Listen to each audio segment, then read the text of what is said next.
We all know that keeping horses fit and injury-free is a fine art. We've come to meet Equitop Myplast brand ambassador Scott Brash, who has a team of horses competing at the top level.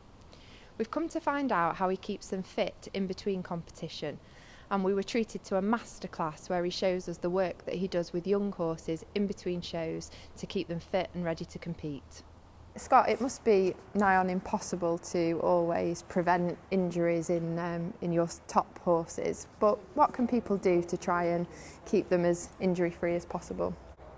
I think there's many things that you can do to help prevent things, but I mean, even like when you're riding a horse or turning a horse out in a field or whatever, whatever you're doing, I think they should be booted up, bandaged up.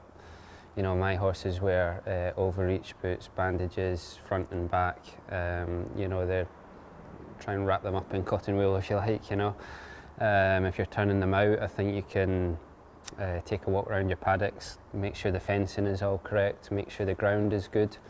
And these are things that you can it's common sense things to do to help prevent injuries. Yeah, and we're here just having a little bit of a cuddle with Sanctos, and he has had a bit of an injury.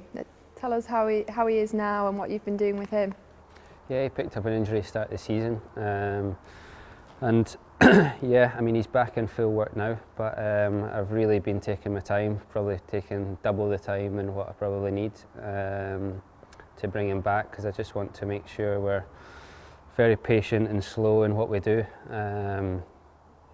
So yeah, he's been getting built up over the last three months anyway, So and he's still got another month or so before he's actually at a big competition, This is Hello Mr. President, or Junior as we call him in the stables.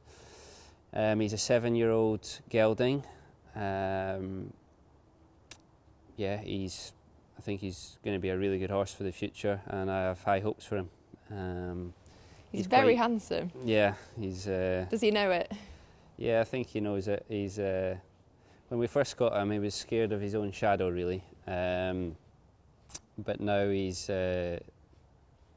He's really matured up a lot, and yeah, it's just something that takes time. Every horse is different, but he's quite scared of things.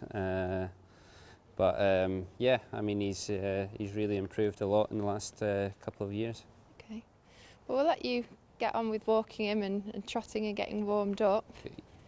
When you say that he's scared of things, Scott, how do you crack those kind of problems? I guess a lot of people would have the same issues with horses, young horses particularly. Yeah, well, I think it's first of all, I think you have to be patient. I think patience is so important with young horses and older horses. It's important in all your riding, really. But yeah, I guess it's just experience, and the more a horse sees something, the more relaxed that they can get about it. But yeah, I mean, he would. At first he was scared of water trays, thought they were going to kill him. Now they're not an issue. It just, you have to find what their weaknesses are or whatever, and you have to work on them. And yeah, that was basically his only weakness, really. How frequently would you ride him in the school, and how often would you jump him between shows? Yeah, I think, for example, if he had jumped, say, for example, a Saturday Sunday show, so if he had jumped competition Saturday Sunday, I think it's important to hack the horse out the next day.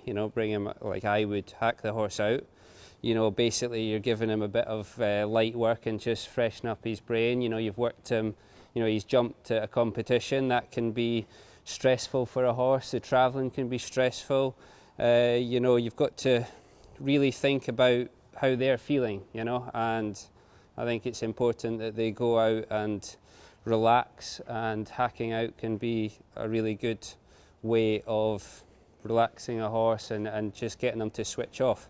And it gives time for the muscles to recover. Absolutely. I think, if you've been not only jumping for 2 days, but the travel as well, horses can get tight in the muscles, and You know, they can be slightly sore the next day. You know, it's like us. If we go and run a marathon, we're sore the next day. You know, so it's the exact same for horses. So we have to think about how they're feeling, and yeah, they want a little bit of light work for sure on the Monday, and whether that be hacking out or jog down the road or whatever. I think that's important.